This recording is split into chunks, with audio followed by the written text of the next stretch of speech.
In this instructional video, I'm going to tell you how to do a street painting, which is a drawing with pastels or chalk directly on the street. Street painting is an international art form practiced in many countries around the world.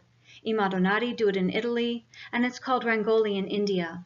It's a kind of performance art taking place on streets during festivals with tens of thousands of visitors. And it's ephemeral, lasting only until the next rain or until the street opens back up to traffic.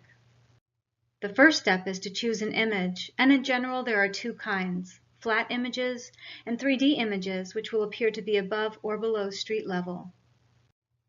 Next, lay out the design so it'll be easy to transfer from an 8.5 by 11 piece of paper to an 8 foot by 10 foot plot on the street. There are two methods. For both, you start by making a grid over the design. The grid method ends there. For some images, you might choose to then make a full-size template on craft paper and then roll over every line with a tracing or pounce wheel to puncture it with little holes. You'll see why shortly. This is called the template method. Then gather layout and painting materials. These are standard except for pastel colors. If your design requires a special color or quantity of that color, buy it in advance or trade with other artists on the street.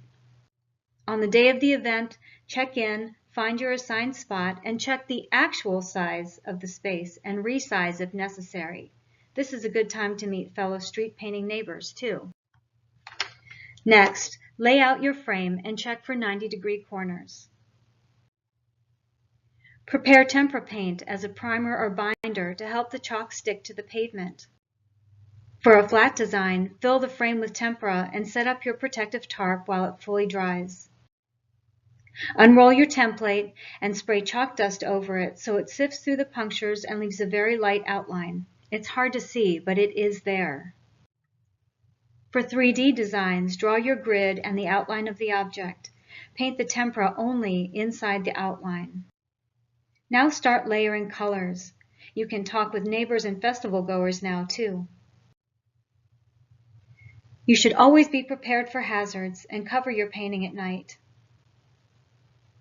Continue building color the next day.